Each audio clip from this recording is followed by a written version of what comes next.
विशाल, अरे छोड़ यार तेरी मच्छी हम खरीदेंगे। अरे तुम लोग खेलो, मुझे यही मजा आ रहा है। अबे हाथ से पकड़ के देख, शायद एक दो मिल जाए।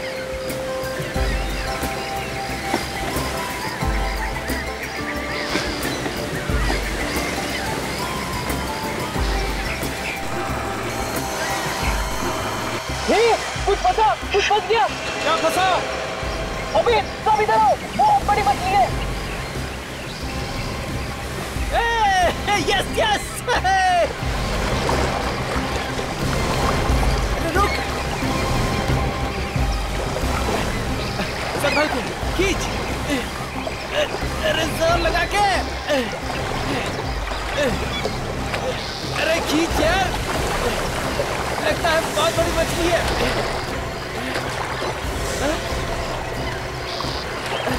अरे छोड़ विशाल, ये मेरा हाथ है।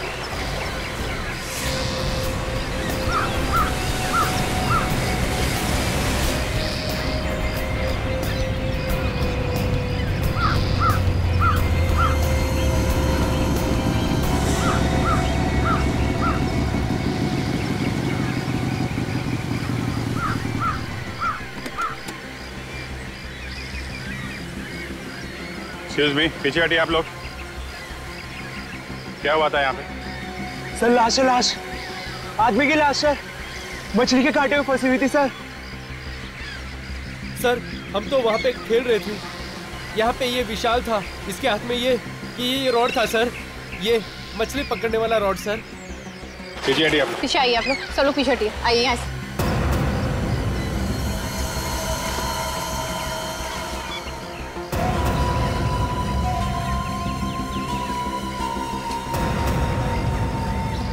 सचिन, जरा निकालो इसे।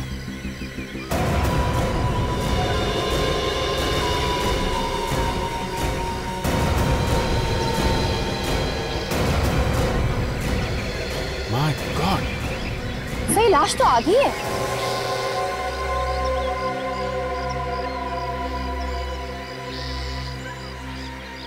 सर लगता है कि आधी लाश मछलियों ने खा ली होगी। मछलियों ने खाया तो है सचिन, लेकिन लाश को देख के ऐसा लगता है इतनी भयानक मौत है, लगता है इसका बाकी हिस्सा समंदर में कहीं बह गया है। जेब वगैरह देखो, कुछ पता चलता है इसकी आइडेंटिटी क्या है? सर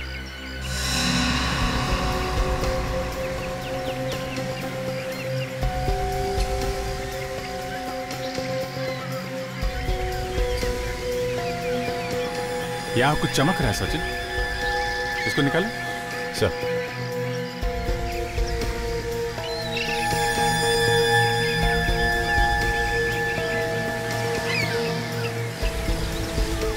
सर चाबी, किसी ने जूते के अंदर चाबी छुपा कर रखी है।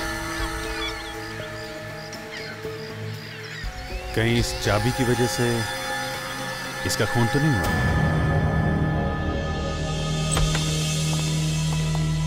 सारण के रास्ते पर मैं यही सोचते आ रहा था कि खूनी ने इस आदमी के टुकड़े किए हैं, वो कैसे किए होंगे।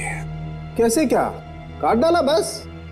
यार काट डाले ये तो मैं भी समझता हूँ सारण के, मेरे पूछने का मतलब है कि कब काटा होगा, मरने से पहले या मरने के बाद? बस ये बताना तो जरा मुश्किल। एक मिनट देखो, इसके मांस के अंदर गौर से देखो, कुछ दिखाई देता है? यार साळुंखे, इसमें तो बुरादा है। यस, बुरादा।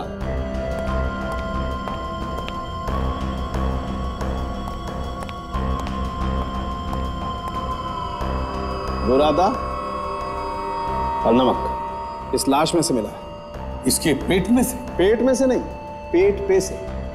ये बुरादा इसने खाया नहीं है बॉस, इसका पेट काटते वक्त ये बुरादा इसके मांस में चला गया है। और ये नमक? नमक समुद्र के पानी से। और एक बात सर, जिस तरह से ये लाश काटी गई है उससे ये पता चलता है कि इसे 100 ब्लेड से काटा गया है।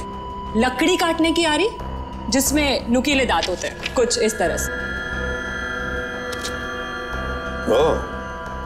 तो इसका मतलब है इसे ऐसी जगह पे काटा गया है जहां पर लकड़ी काटने का काम होता है। इसकी उम्र क्या होगी काउंटर? हाँ उम्र, आओ देखो बस, इसके बाएं घुटने में आर्थराइटिस था। और ये देखो, ये दाएं घुटने की हड्डी टूटी होगी, तो टेढ़ी जुड़ी हुई है, राइट। और ये देखो, ये इसकी पेल्विक गर्डर। बस इसकी पेल्विक हड्डी की चौड़ाई और इन हड्डियों की हालत देखते हुए मुझे लगता है इस आदमी की उम्र 50 से 55 के बीच में होगी। 50 से 55?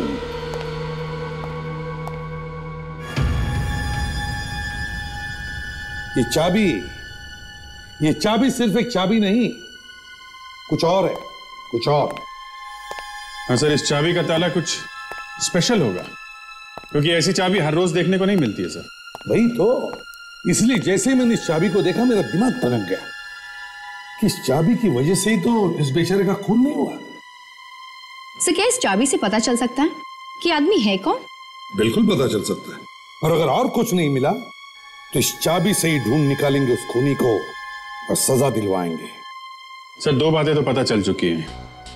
एक, ये आदमी 50-55 साल के बीच का है, और दूसरा, इसे ऐसी जगह मारा गया जहां पे लकड़ी काटने का काम होता है। सर, कहीं से भी किसी भी पुलिस स्टेशन में 50 से 55 साल के आदमी के गायब होने की रिपोर्ट नहीं है सर। इसका मतलब है अभिजीत इस बेचारे को कोई जानता ही नहीं, ना इसकी कोई लोग हैं जो इसके गायब होने की रिपोर्ट भी लिखवाएं पुलिस में। सर, ये चाबी बनाने वालों को दिखाते ही है चाबी, शायद वो बता सके इसके बारे में कुछ। हाँ जरूर, कोई ना कोई तो पहचानेगा इस चाबी को और बताएगा कि किस तरह के ताले में लगती है ये चाबी।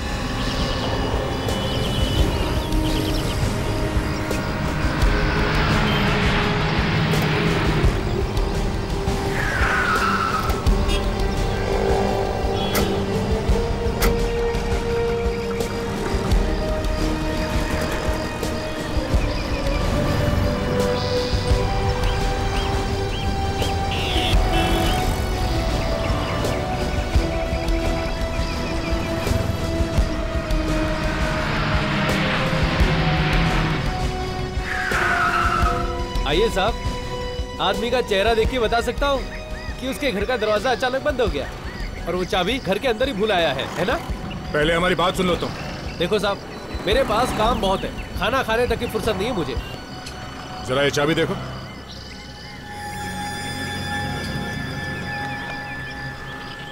ये कहाँ से मिली साहब आपको? अच्छा, तो आपको ऐसी चाबी बनवानी है? इस चाबी का ताला है तुम्हारे पास? हमने तो सुना है कि इस तरह के चाबियों के ताले काफी मिलते हैं यहाँ पे। ये आप क्यों पूछ रहे साहब? कहीं कोई लंबा हाथ मारना है क्या? भाई देखने में तो आप लोग शरीफ लगते हैं।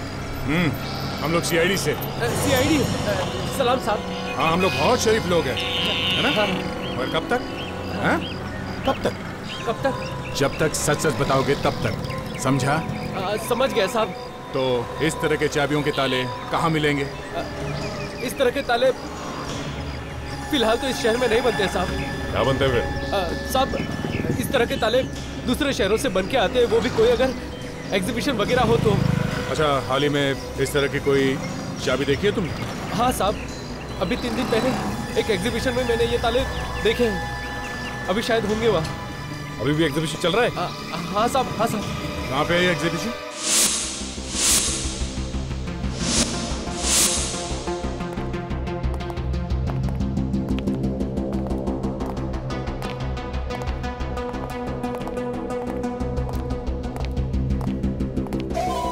सर, जरा चाबी देखिए, हम इस चाबी का ताला ढूंढ रहे हैं। है आपके पास? देखिए भाई साहब, इस तरह के 6 ताले हमारे पास थे, लेकिन सभी के सभी बिक गए। कैसे? किसने खरीदे? आप लोग कौन है? हम सीआईडी से। एक औरत थी। एक औरत ने? तुम उस औरत को जानते हो? हाँ, कुछ काट दिया था उन्होंने अपना।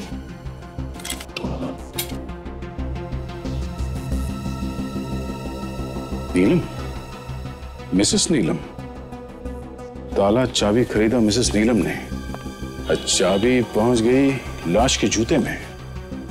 इस नीलम के घर चल के देखना चाहिए कि चाबी लाश के जूते में पहुंची कैसे।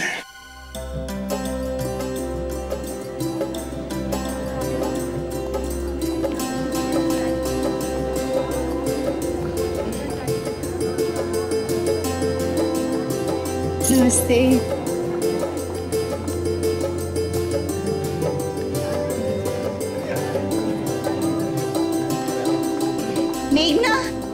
मेघना। जी आंटी। मेघना, स्मृति तैयार हुई कि नहीं? जल्दी करो, देर हो गई। हाँ जी आंटी, स्मृति तो कब की तैयार हो गई है। अच्छा, उसे नीचे ले आओ। जी आंटी। और हाँ, साथ में अंगूठी वाली थाली भी लेकर आना। हाँ? ठीक है आंटी। नमस्ते। नमस्कार भाभी जी। नमस्कार। नमस्ते। सब तैयारी हो गई है ना? हम लोग तो तैयार होके ही आए हैं भाभी जी, बस आप थोड़ा जल्दी कर लेंगे तो अच्छा होगा। स्मृति तैयार है, बस आ ही रही है।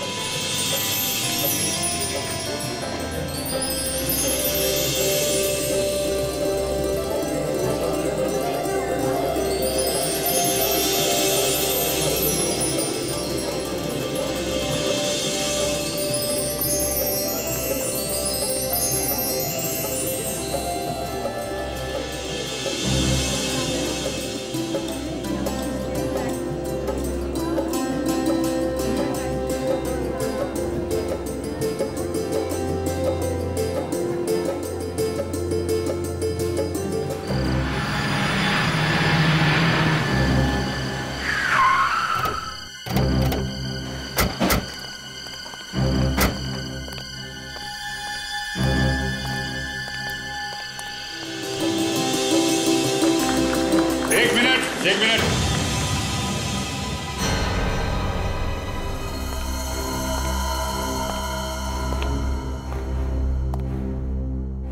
कौन है आप?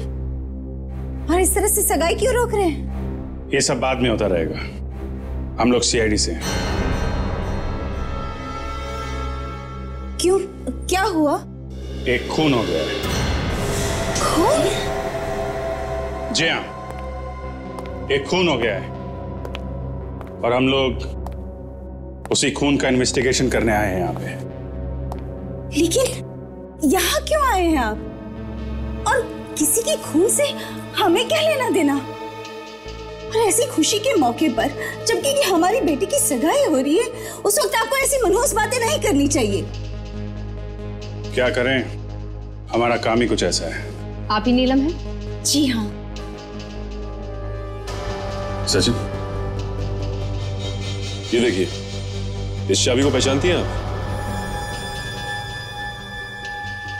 हाँ। अरे, ये तो मेरे उन नए तालों की चाबियों जैसी चाबी है। चलिए, आपने पहचाना तो सही। ये तालों का क्या चक्कर है? जी, वो मैं अपनी बेटी और दामाद को देने के लिए मेरे दूसरे घर में काम करवा रही हूँ। वहाँ रिनोवेशन भी चल रहा है।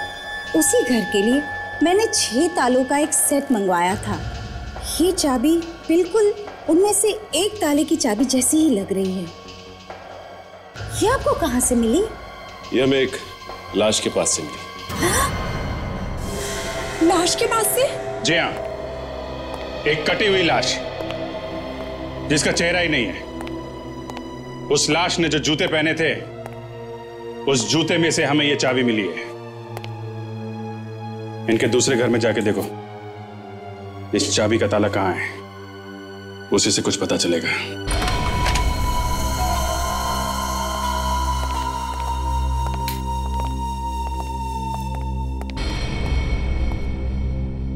लीजिए, खुद देख लीजिए। घर का रिनोवेशन चल रहा है। शादी के बाद ये दोनों यहीं आकर रहने वाले हैं। हाँ, वो तो दिख रहा है, घर का रिनोवेशन चल रहा है, मगर वो ताला कहाँ है? वो ताला जिसकी चाबी हमें मिली है, कहाँ है वो ताला? ताला? हाँ, शायद यहीं कहीं होगा, मैं देखती हूँ। लेकिन सर, वो ताले की चाबी उस मरे हुए आदमी तक कैसे पहुंची? अगर ये बात हमें पता होती तो हम यहाँ पे आते आपसे पूछने के लिए। जी, आप सही कह रहे हैं सर।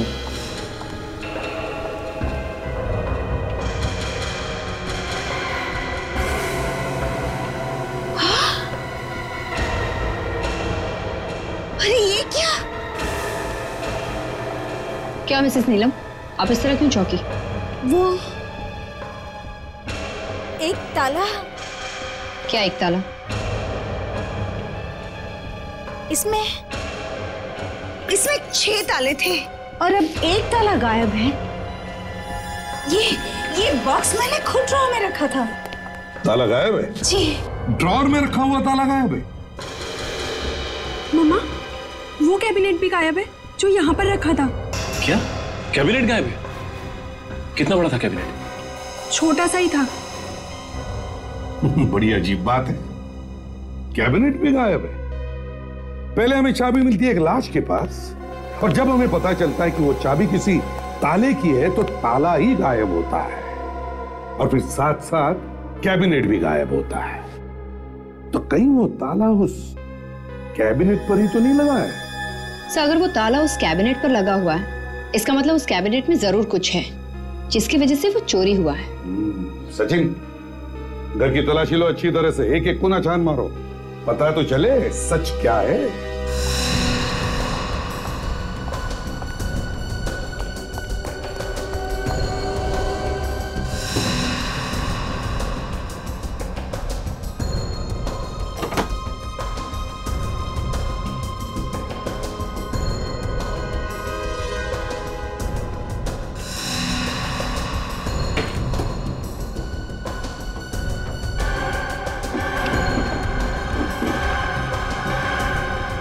पता नहीं ये सीआईडी वाले कहाँ से आ गए।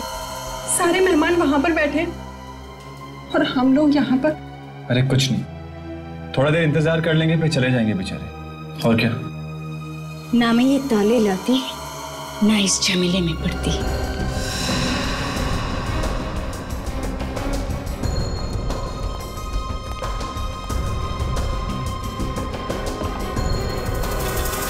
सर! हाँ संजय।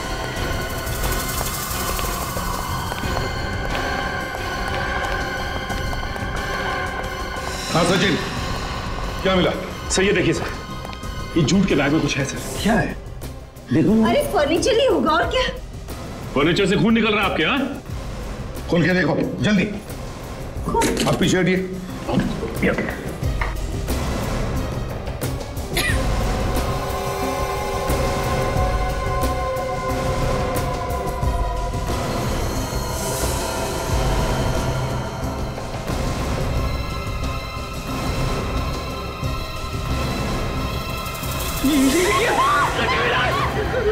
हाँ, कटी हुई लाश। नीलम जी, ताला नहीं मिला नहीं सही, लेकिन ये लाश, ये धड़, ये जो आपके घर में से मिला, इसके बारे में तो पता होगा। किसका है ये? नहीं, मुझे नहीं मालूम। नहीं मालूम किसका है? तो चलो, ये तो पता होगा कहां से आया ये धड़। मैं नहीं जानती। नहीं जानती तो तुम लोग, तुम तो जानते होंगे कहां से आया ये धड़। नहीं सर, मुझे कुछ नहीं पता सर। मुझे कुछ नहीं पता। हम तो खुद हैरान हैं कि लाश कहां से आ गई। अच्छा, देखा सचिन, इनके घर में लाश, ये धड़ कहां से आया मालूम नहीं। शरीफ लोग हैं बेचारे, शरीफ। शायद वो फर्नीचर वाले छोड़ के गए होंगे, जहां से नया फर्नीचर आया है। कौन सा फर्नीचर वाला? कहां से लेकर आया नया फर्नीचर? होम वाइट फर्नीचर से सर। होम वाइट फर्नीचर से? Home white? अच्छा। अगर ये नीलम सच बोल रही है तो लाश इसी फर्नीचर शोरूम से उसके घर पहुंची है। फर्नीचर के साथ लाश भी पैक करके भेज दी, और बड़ी अच्छी तरह से लपेट के भेजा था सर। आइए साहब, किस तरह का फर्नीचर चाहिए? कोई बिना लाश वाली चाहिए। क्या मजाक कर दिया, सवेरे सवेरे लाश का नाम ले लिया। रेड पाउंस बंगलो में तुमने फर्नीचर भेजा था, उसमें एक लाश थी। अब ये मत बोलना कि रेड पाउंस बंगलो कहाँ है ये तुम जानते नहीं हैं? जी नहीं, वाकई हमें नहीं मालूम कि रेड पाउस बंगलो कहाँ पे है। ये नाटक करना बंद कर दो संजय। जी हमें वाकई में नहीं मालूम कि रेड पाउस बंगलो कहाँ पे है, और हमारे यहाँ से कोई फर्नीचर नहीं गया। फिर झूठ बोला तुमने। आप बिना बात के गले पड़ रहे हैं सर। कह दिया ना एक बार कि हमारे यहाँ से कोई फर्नीचर नहीं गया, और ये नाम हमने कभी भी नहीं सुना। तुम अभी सच बोलते हो या हाँ? मेरी दुकान में आके इस तरह से जोर जबरदस्ती करना ठीक नहीं है सर। मैं आपकी कंप्लेंट करूंगा। अच्छा, हम लोग सीआईडी से हैं।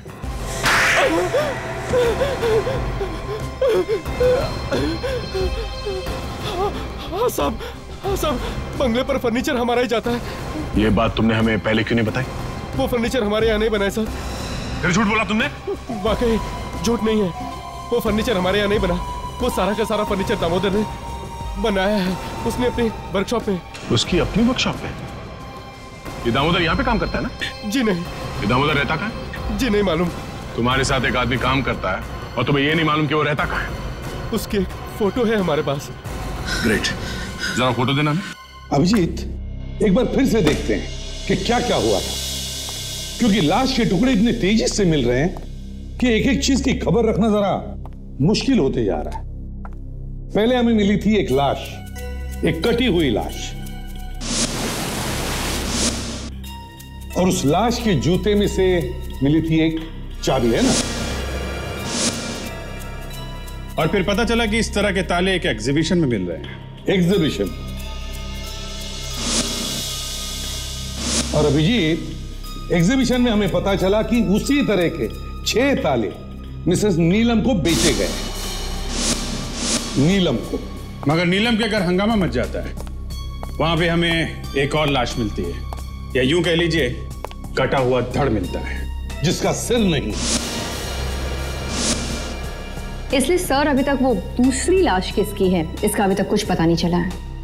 और जब हम फर्नीचर की दुकान में पहुंचे तब पता चला कि सारा फर्नीचर का काम वो दामोदर कारपेंटर से करवाता था। दामोदर कारपेंटर जो अब गायब है। अब ये मरने वाला कौन है, उसका खून किसने किया, वो अलमारी कहां है, वो ताला कहां है, इन सारे सवालों का जवाब एक ही आदमी दे सकता था, दामोदर। और दामोदर गायब है। सर, ये दामोदर सिर्फ नाम का ही कारपेंटर है सर, उसका असली काम तो कुछ और ही है। अच्छा, क्या है? सर, ये एक पहुंचा हुआ अपराधी है। अपराधी है? हाँ सर, ये देखिए, अपहरण के जुर्म में 6 साल की सजा काट चुका है और अभी 2009 में ही छूटा है जेल से। अब तक लकड़ी काट रहा था, अब इंसान भी काटने लगा है। हाँ सर। यस डॉक्टर साळुंखे, क्या आप सच कह रहे हैं? ठीक है, हम लोग आते हैं। देखो बॉस, गौर से देखो, क्या दिखाई देता है? यार साळुंखे, इसमें तो कुछ व्हाइट पाउडर जैसे दिख रहा है, आटे जैसा कुछ। बिल्कुल ठीक पहचाना बॉस, ये आटा ही है। हमें इस आदमी के फेफड़ों में से गेहूं का आटा मिला है। लकड़ी के बुरादे के साथ साथ गेहूं का आटा भी। सर, जो धड़ आपको नीलम के घर में से मिला है वो धड़ दामोदर का ही है। सर, ये दामोदर खुद तो मर ही गया, मगर इस केस को और भी उलझा गया। हाँ, अब देखना यह है कि इस दामोदर को मारा किसने। सर, दामोदर का खून भी उसी ने किया होगा जिसने उस आदमी को मारा जिसकी लाश हमें समंदर में से मिली थी। वो कैसे सर?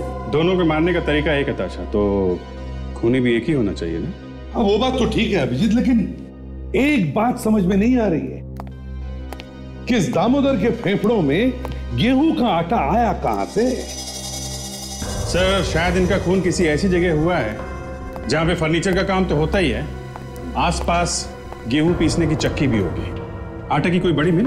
हाँ विवेक, ताशा, काजल, काम करो, पता करो शहर में ऐसी कितनी फर्नीचर की दुकानें हैं जिसके आसपास गेहूं पीसने का काम होता है। Yes sir.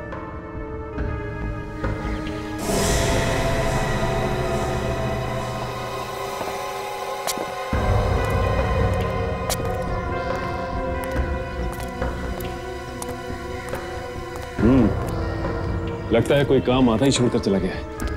जैसे दामोदर छोड़ के गया होगा मिल, वैसी की वैसी बंद पड़ी। बिल्कुल अच्छी तरह से ढूंढो।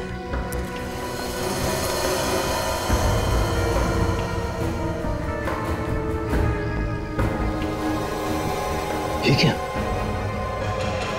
खून और मांस के टुकड़े। 100 ब्लेड के ऊपर भी मांस के टुकड़े। लगता है ये वही जगह है। विवेक, यहां से खून था। कम से कम ये तो पता चलेगा कि उन दोनों लाशों में से ये खून किसका है। उस लाश का जो हमें समंदर से मिली थी, या उसका जो हमें नीलम के घर से मिली थी। और काजल, यहां पे जितने भी फिंगरप्रिंट्स हैं उसे उठाओ।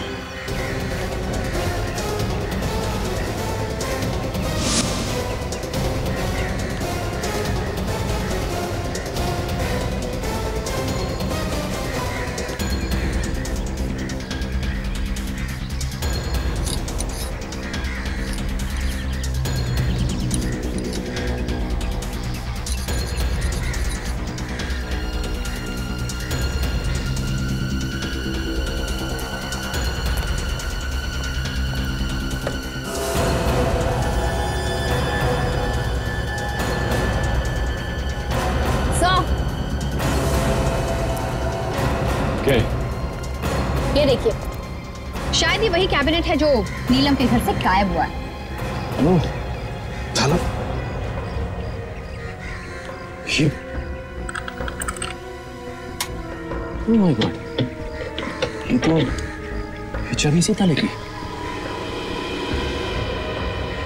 उसके पास इस ताले की चाबी नहीं थी, इसलिए उसने इसे काट दिया और अंदर से सारा सामान गायब कर लिया। एक काम करो, यहाँ आसपास देखते हैं, यहीं कहीं होना चाहिए अंदर का सामान।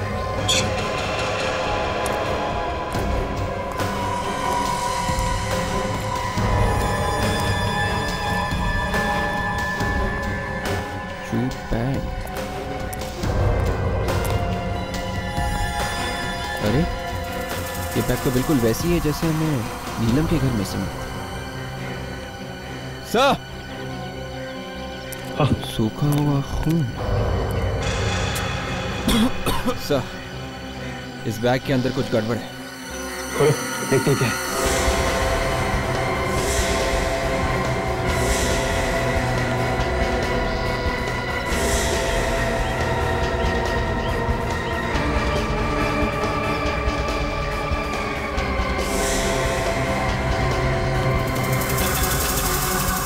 ओह माय गॉड, कहीं ये बाकी के टुकड़े उसी लाश के तो नहीं जो हमें नीलम के घर से मिली थी।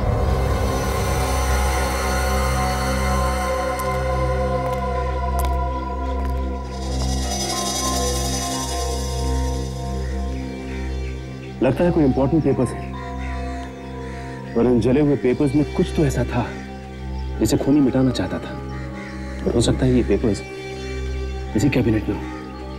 एक काम करते हैं, इसे फॉरेंसिक ले चलते हैं। सालून के साहब इसमें से सारी खबर निकाल लेंगे। सर, ये जला हुआ पेपर जो आप लोगों को उस लकड़ी काटने के कारखाने में से मिला था, हाँ। ये किसी फाइल का पेपर लगता है सर, जिसमें एक तरफ कुछ फोटो जैसा भी लगा हुआ था। फाइल का पेपर? जी सर, जैसे ही कुछ और इन्फॉर्मेशन मिलती है मैं आपको रिपोर्ट भिजवाती हूँ। नहीं तारिका, मुझे इस पेपर के बारे में डिटेल रिपोर्ट चाहिए, और वो भी जल्दी से जल्दी।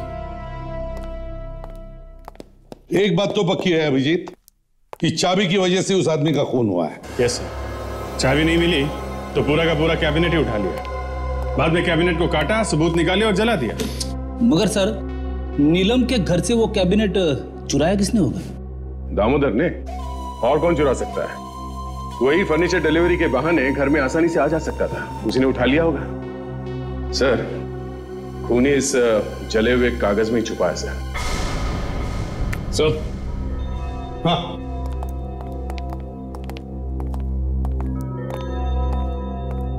ये देखिए सर, ये तो किसी पुलिस स्टेशन का स्टैंप लगता है। हाँ सर, तो किसी अपराधी का कोई पुलिस रिपोर्ट वगैरह तो नहीं है? जूम करो जरा।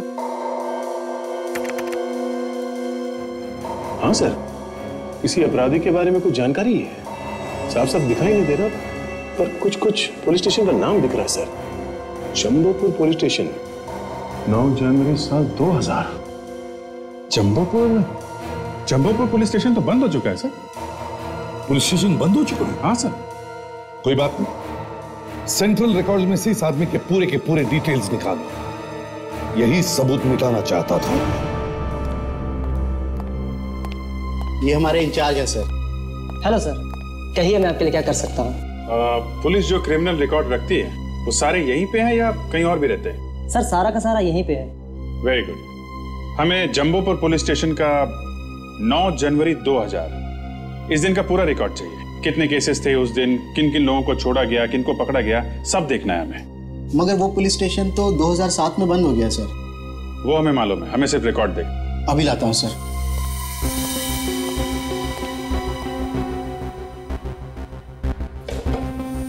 ये लीजिए सर, ये उस पुलिस स्टेशन की केस फाइल है, जनवरी 2000 से दिसंबर 2000 तक। 9 जनवरी 2000। इस दिन तो 3 रिपोर्ट लिखवाई गई है सर। जेब कतरा, लापता, 19 साल की लड़की लापता और उसी दिन मिल भी गई। विकास है? ये क्या? जिस पर क्रिमिनल की सारी जानकारी होती है, ये पन्ना कहाँ है? ये तो फटा हुआ है। हमें नहीं मालूम सर। ये पन्ना कहाँ गया? सर हम सच कह रहे हैं, हमें कुछ नहीं मालूम। उसके ऊपर अपराधी की फोटो होती है, मालूम है ना? हाँ सर, वैसे इस पूरी फाइल की कॉपी हमारे पास कंप्यूटर में है। क्या? फाइल कंप्यूटर पे है? जी सर। तो देखा? आई सर।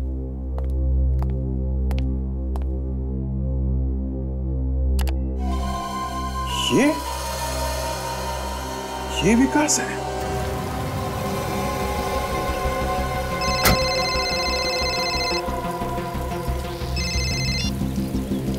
तू इतना दिन रुका है ना, तो 2 हफ्ते और भी रुक जा, तेरे सारे पैसे दे दूंगा मैं, समझा?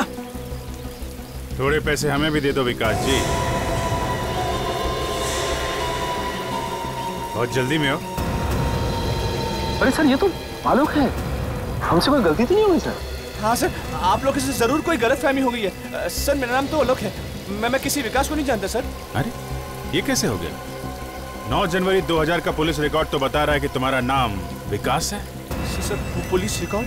दिन भर में तुम्हारे जैसे न जाने कितने लोगों से पाला पड़ता है हमारा, समझे? ज्यादा ड्रामा मत कर।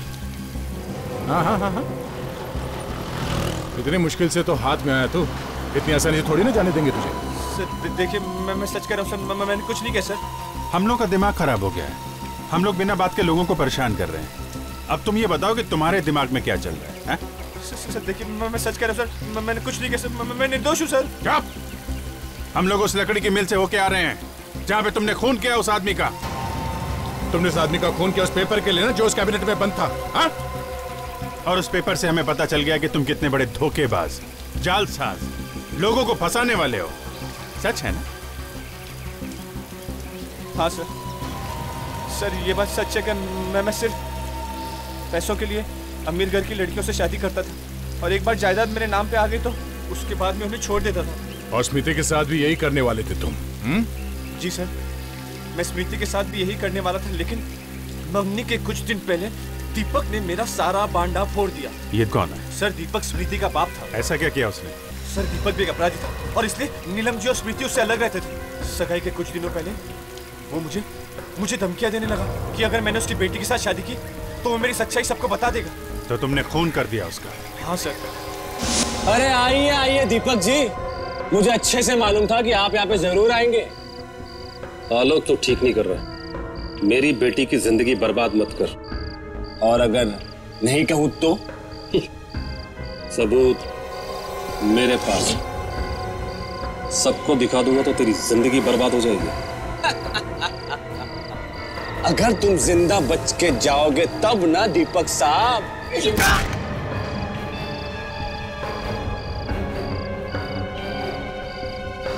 तुमने दामोदर को क्यों मारा? उसने तो तुम्हारी मदद की थी।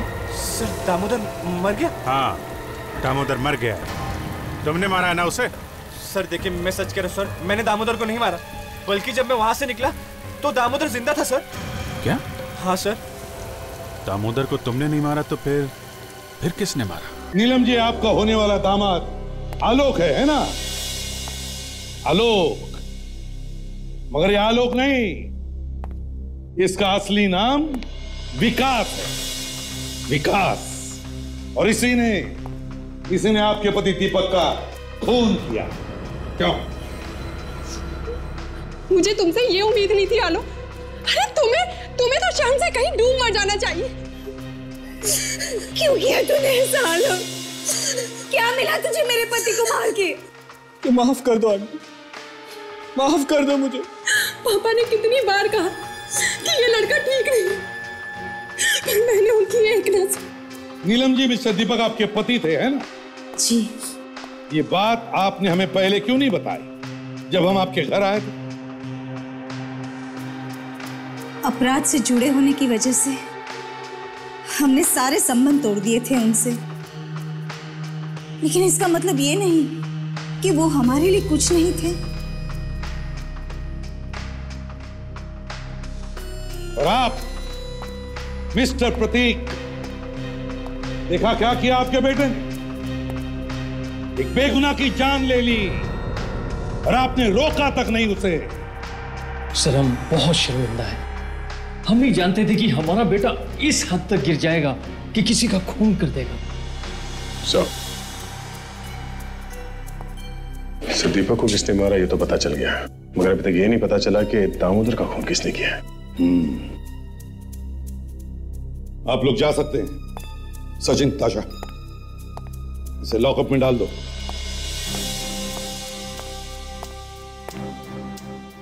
एक काम करते हैं, इस लकड़ी की फैक्ट्री में फिर से चलते हैं, आसपास पूछताछ करते हैं।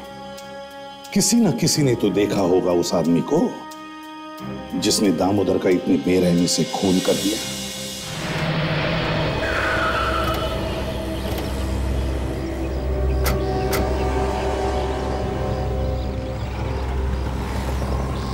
एक काम करते हैं, यहाँ पे जितनी भी दुकानें खुली हैं उन सब में पूछते हैं। हाँ?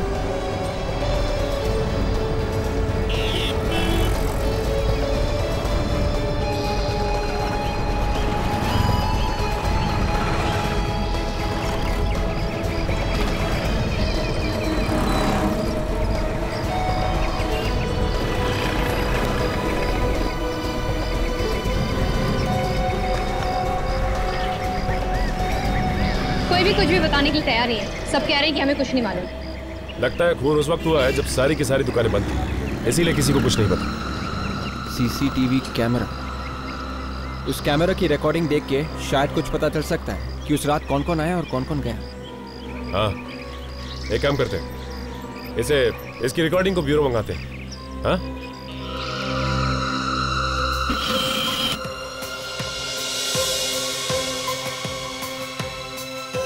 दो खून हुए सर इस लकड़ी वाली गली में, पर आसपास के दुकान वालों ने कुछ देखा नहीं।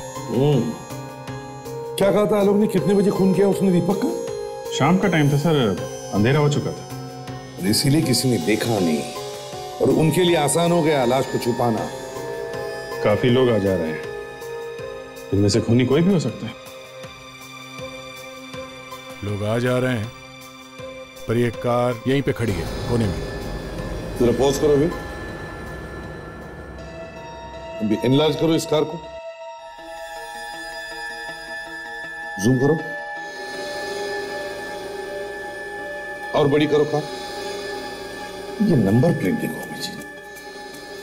मेरे नंबर प्लेट आधा कटा हुआ है सर, ZSS7 और ये नीचे 1B75, आखिरी नंबर गायब है सर। मतलब ऊपर 0 से 9 10 नंबर से में कोई भी हो सकता है, और नीचे भी 0 से 9 10 नंबर में से कोई भी हो सकता है। 10 नंबर ऊपर और 10 नंबर नीचे, मतलब कुल मिला के 100 नंबर। तो हर एक जन आरटीओ में फोन करो और एक एक नंबर का पता लगाओ। देखो, पता करो कौन मालिक है इस कार का।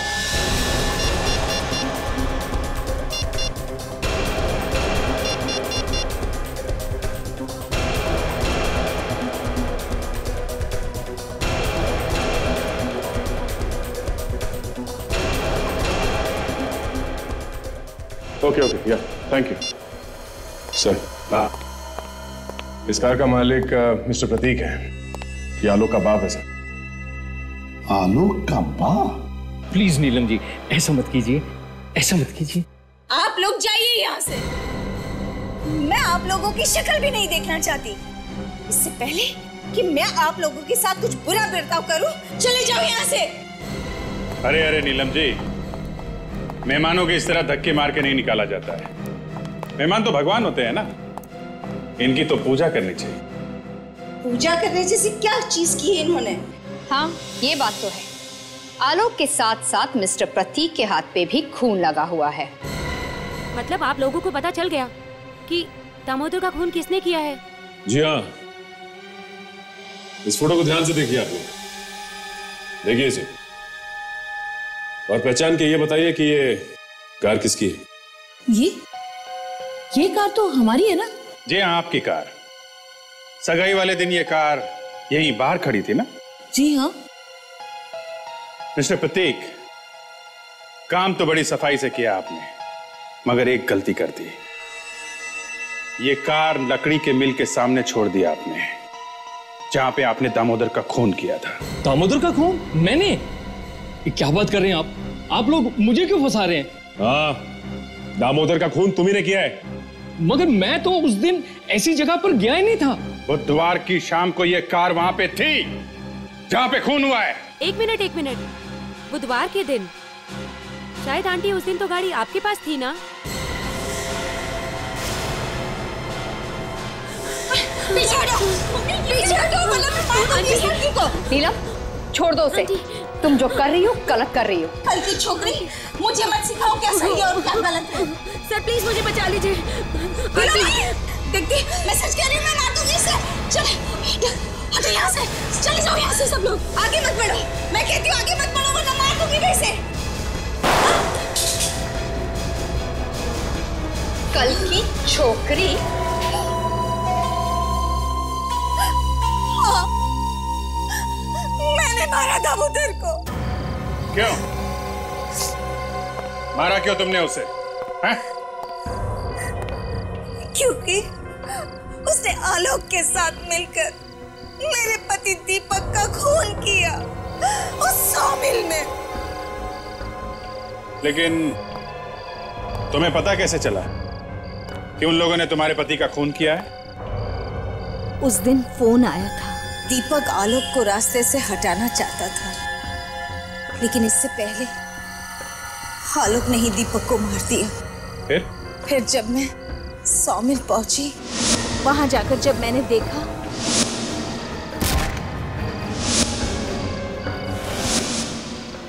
तो आलोक तो मुझे नहीं मिला, मगर दामोदर मिल गया और मैंने गुस्से में आकर उसी को मार दिया। जब तुम्हें पता था कि आलोक ने तुम्हारे पति का खून किया है, तो अपनी बेटी की शादी उसके साथ क्यों कर रही थी तुम? मैं अपनी बेटी के जिद के आगे मजबूर थी। आलोक के खिलाफ तुम्हें पुलिस में रिपोर्ट लिखवानी चाहिए थी, लेकिन तुमने खुद कानून को अपने हाथ में लिया है, एक खून किया है। अब जिंदगी भर जेल में सड़ना, अगर फांसी नहीं हुई तो।